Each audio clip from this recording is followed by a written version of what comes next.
स्वागत है दोस्तों आपका हमारे चैनल पर। बांझ।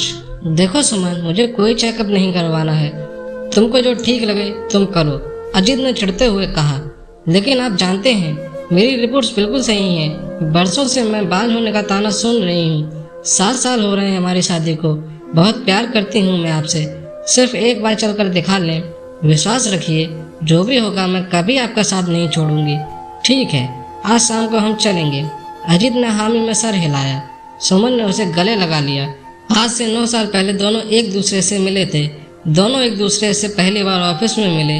पहली नज़र में अजीत को सुमन पसंद आ गई थी, पर सुमन की तरफ से ऐसा कुछ नहीं था। पर अजीत ने हार नहीं मानी।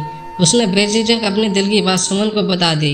सबसे बड़ी बाधा यह थी कि सुमन और अजीत अंतर्जातीय थे। सुमन के परिवार वाले पुरानी विचारधारा वाले थे। सुमन को पता था वो नहीं मानेंगे। सुमन ने अजीत को ना में जवाब दे दिया। उस दिन के बाद अजीत ऑफिस ही नहीं आया। सुमन को बड़ी चिंता हुई। उसके दोस्तों से उसे पता चला कि उसने अपना हाल दीवानों जैसा बना लिया है।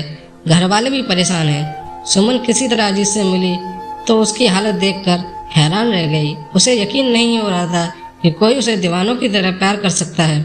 सुमन का दिल भी आखिर पिघल ही गया।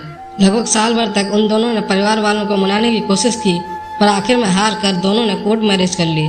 देखो सुमन, शादी से पहले तुम काम करती थी, वो ठीक है, पर हमारे घर की बहुएं काम नहीं करती। आज के बाद तुम्हें इसी घर के रीति रिवाज से चलना पड़ेगा। सास ने सुमन को घर में आते ही अपना निर्णय सुना दिया। थोड़े ही दिनों में पढ़ी लिखी सुमन के सारे पर कदर दिए गए। हर काम को लेकर उस पर बंधन था, पर अजीत का प्यार ही था। उसके आगे तो ये सब कुछ नहीं था। अजीत की बाहों में आते ही उसके सारे दर्द कम हो जाते। समय अपनी तेजी से चलता रहा। सुमन ने अपने आप को परिवार के सांचे में ढाल लिया। शिकायत करना तो उसने जैसे सीखा ही ना था। शादी को 4 साल हो गए। धीरे धीरे दोनों पर बच्चे के लिए दबाव आने लगा। हमने तो आते ही 4 साल में 3 बच्चे जन्म दिए। हमारी बड़की बहू को देखो, शादी के अगले साल ही मुन्ना हमारी गोद में आ गया। पर ये पढ़े लिखे लोग हैं ना, इनके चोचले ही ज़्यादा होते हैं। सासू माँ पड़ोस में रहने वाली पंडिताई चाचू को कह रही थी। सुमन को आता देख उनकी आवाज़ का टोन थोड़ा ऊंचा हो गया था। ऐसा नहीं था कि उन दोनों को बच्चा नहीं चाहिए था, पर सुमन कंसीव भी नहीं कर पा रही थी। धीरे धीरे तो ये सवाल सुमन के गले की फांस बन गया था। सुमन का आना जाना मुश्किल हो गया। हर किसी का एक ही सवाल कि खुशखबरी कब सुना रही हो। माजी का ताना बहू के मरने के बाद खुशखबरी सुनाएगी। अड़ोस पड़ोस सब जगह चर्चा का केंद्र वही होती। देखते ही देखते 7 साल बीत गए। सुमन को लग रहा था मानो उसका जीना दुश्वार हो गया है। अजीत जो पहले उसको दिलासा देता था, ना जाने क्यों वही अब उसे उखड़ा रहने लगा था। लता उसकी सबसे खास सहेली थी, जिससे वो सारे सुख दुख बांट लेती थी। एक दिन लता उसे डॉक्टर के यहाँ ले गई और सारे चेकअप करवाए। सुमन की सारी रिपोर्ट्स नॉर्मल थी। जब उसने ये बात अजीत को बताई तो अजीत को बड़ा गुस्सा आया। अजीत ने उससे कहा, क्या वो उसकी मर्दानगी को ललकार रही है? जिस अजीत ने उससे प्यार में जीने मरने की कस्में खाई थी, आज वो उसे कैसे बदल गया। वो बहुत रोई उस दिन, पर उसने अपना धैर्य नहीं छोड़ा। कुछ दिनों बाद जब अजीत सामान्य हुआ तो उसने बड़े प्यार से उसे समझाया, तो अजीत राजी हो गया। रिपोर्ट्स आई तो सुमन का शक सही साबित हुआ। कमी अजीत में ही थी, पर जब से रिपोर्ट आई अजीत का व्यवहार और बदलने सा लगा। वो सुमन से नजरें चुराने लगता। अजीत, आज के ज़माने में सब संभव है, आप अपना ट्रीटमेंट लेंगे तो सब ठीक हो जाएगा। साइंस ने बहुत तरक्की कर ली है। सुमन ने अजीत को समझाने की बहुत कोशिश की।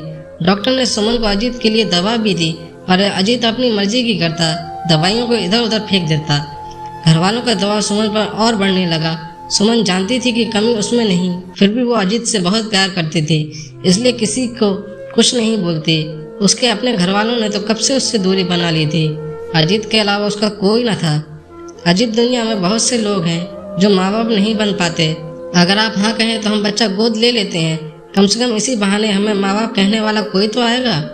सुमन ने अजीत के कंधे पर हाथ रखकर कहा, तो क्या तुम पूरी दुनिया को बताना चाहती हो कि तुम्हारा पति इस लायक नहीं कि तुम्हें बच्चा दे सके? घसाई करवाना चाहती हो मेरी? खबरदार, आज के बाद किसी डॉक्टर के पास गई तो। अजीत ने उसका हाथ झटके से हटाया और आंखें दिखाते हुए उसे बोला। सुमन की आंखें भर आईं। उसने अजीत को ऐसा रूप आज पहली बार देखा। वो पूरी तरह से अजीत पर निर्भर थी। अब अजीत उससे और कटा रहने लगा। परिवार वाले भी उससे दूर थे। अब तो उसका हर दिन आंसुओं के साए में गुजरता। देखो अजीत की माँ, लड़की बहुत ही खूबसूरत है और हमारे समाज की भी है। मैं तो कहती हूँ अपने अजीत की शादी इससे कर दो। कब तक इस बांझ को अपने गले बांध कर रखोगे? पंडिताइन काकी ने अजीत की माँ को कहा। अगले दिन अजीत की माँ ने उसे लड़की का फोटो दिखाया। अजीत की चुप्पी उसकी रजामंदी दिखा रही थी।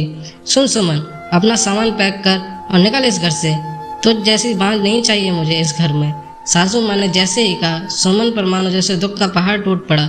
माँ जी, कमी मुझ में नहीं आपके बेटे में है। आप चाहें तो रिपोर्ट्स भी देख सकती हैं। मैं बांझ नहीं, आपका बेटा बच्चा पैदा नहीं कर सकता। सुमन ने जैसे ही बोला, अजीत ने एक थप्पड़ उसके गाल पर रसीद कर दिया। मुझ पर इल्जाम लगाती है? ये है तलाक के पेपर, साइन कर दो इन पर। मेरी माँ सही कहती है, मेरी ही गलती है कि तुम जैसी लड़की ने से मैंने शादी की। निकलो मेरे घर से, अजीत ने कहा। सुमन पर मानो पहाड़ टूट पड़ा। उसे कुछ समझ नहीं आ रहा था कि जिस लड़के के लिए उसने परिवार छोड़ा, सब कुछ छोड़ा, आज वही उसकी ये दुर्गति बना रहा है, उसे छोड़ रहा है। सुमन बेसुध थी, वो क्या करे नहीं समझ पा रही थी। उसने कागजों पर साइन किए, अपना सामान उठाया और चल दी। इतनी रात को कौन आया? दरवाजे पर दस्तक सुनकर लता चौंक गई। सुमन तुम? सुमन को इस हालत में देखकर लता चौंक गई। सुमन फूट फूट कर रोने लगी। लता ने सुमन को संभाला, उसका ख्याल रखा। लता ने अपनी कंपनी में सुमन की जॉब भी लगवाई। कुछ ही महीनों में सुमन का तबादला दूसरे शहर में हो गया। उसका तलाक हो गया अजीत से। टूट गई थी सुमन, फिर भी किसी तरह उसने खुद को संभाला। अपनी मेहनत से अपना एक मुकाम बनाया। हार नहीं मानी, ना खुद से और ना अजीत से। यहाँ उसकी मुलाकात हुई अभिषेक से। एक टूटे हुए दिल को जोड़ना बहुत मुश्किल होता है, पर अभिषेक के प्यार ने उसके हर घाव पर मलहम लगा दिया। आज अभिषेक के साथ उसकी शादी की पहली सालगिरह थी। साथ ही एक ऐसी खुशी भी थी जिसका वो इंतजार बरसों से कर रही थी। उधर अजीत की शादी उस लड़की से हो गई, लेकिन कुछ ही दिनों में वो अजीत को छोड़कर किसी और के साथ चली गई। अजीत शराब के नशे में डूबने लगा, उसकी नौकरी भी चली गई। अजीत की सच्चाई से अब सब लोग वाकिफ हो चुके थे। जितना बुरा उसने सुमन के साथ किया, उन्हीं कर्मों का फल आज वो भुगत रहा था। दरवाजे की घंटी बजी। अजीत बरामदे की तरफ आया। उसकी माँ ने दरवाजा खोला। सामने सुमन खड़ी थी। माँ जी, याद है आपने कहा था कि मेरे जीते जी मुझे खुशखबरी सुना देना। ये मेरी गोद भराई की रस्म का कार्ड है, आप जरूर आइएगा, मुझे आशीर्वाद देना। सुमन ने उनकी आंखों में आंखें डालकर कहा। अजीत को लग रहा था कि काश वो उसी जमीन में गड़ जाए। उसकी हिम्मत नहीं थी कि वो सुमन से नजर भी मिला सके। सुमन पलटी। उसके घर में एक सुगवाहट हुई। उसने अपने पेट पर हाथ रखा। उसने अपने आंसू पोंछे और चल दिया अभिषेक के साथ इस नए सफर की नई शुरुआत पर। दोस्तों, हमारे समाज की विडंबना है कि उंगली सिर्फ औरत पर उठती है। जिस औरत को बच्चा नहीं होता उसे ही बांझ का ताना दिया जाता है, पर मर्द को कुछ नहीं बोला जाता। आपको ये कहानी कैसी लगी कमेंट करके हमें ज़रूर बताएं। अगर आपको ये कहानी पसंद आई तो अपने दोस्तों के साथ भी शेयर करें। चैनल पर नए हैं तो चैनल को सब्सक्राइब जरूर करें। बहुत बहुत धन्यवाद।